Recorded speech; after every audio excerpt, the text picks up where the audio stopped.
Today I review the new Under Armour Vital.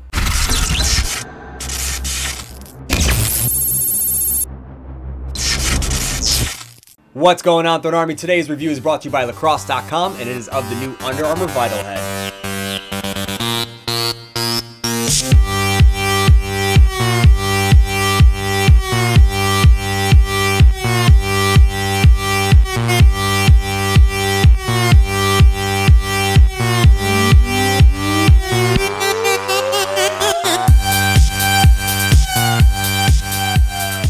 I'm going to start off with the dye in the pocket and then go into the specs of the head. This is the new colorway of the Under Armour All-American game. It's kind of got this teal, gray, and orange colorway to it, which I really like. So we did a marble teal fade to an orange solid, which looks really, really sick. It's got a privateer pocket in it with 15 mil orange fade. We got gray stringing going all around, white shooters, and orange locks. Absolutely gorgeous. Got a nice mid pocket to it. This head really lends itself to that pocket with a beautiful channel, and it just looks absolutely clean. The Vital head is Under Armour's new top tier head. It's going to come in at $80. It is universal spec, so it's going to be legal for high school or college, and probably the face shape that it's most similar to is a Lakota U, about from here down. It weighs 5.3 ounces, which is pretty much standard for a head like this. Now, working my way from the top to the bottom, I'm going to go through kind of the specifics of the head. It has a very unique scoop on it. As I said, from about here down, it's about a Lakota U. From here up, it's very interesting.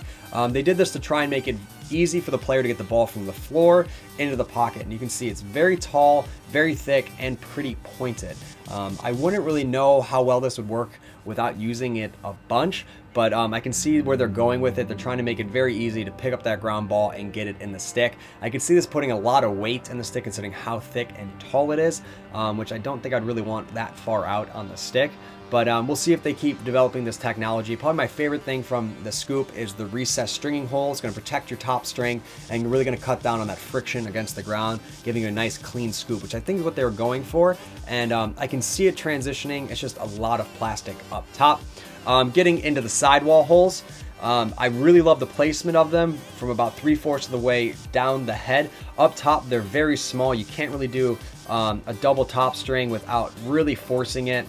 And also they start pretty low, so you can see the gap we have in the mesh here, which I like for most of our pockets, but for doing traditionals or other 10 diamond top strength, it's going to be hard to really stretch the mesh that far. So I would like to see a little bit more sidewall holes up at the top. In terms of the placement, getting a nice mid-low pocket, which this head was really meant for, is perfect. Not really issues with that. The only thing I don't like is they went from these kind of rounded rectangles to circles. At the bottom, I kind of would like one string or one stringing hole all the way down, but they do give you some nice ones at the bottom to really finish the pocket off nice and clean, define it, let the ball sit behind it, which I really, really appreciate. Getting into the sidewalls, this is a pretty unique sidewall that they have on here that they're calling the energy transfer rib.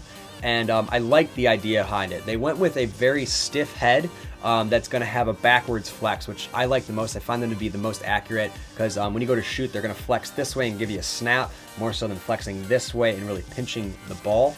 They also say it retains the ball from stick checks, which I can also see if the stick check is coming from the front and not really much from the side, which most stick checks come from. But I like the way that they're thinking. They're not just like throw a sidewall on it. They're actually trying to design a sidewall that function as something different than just a support.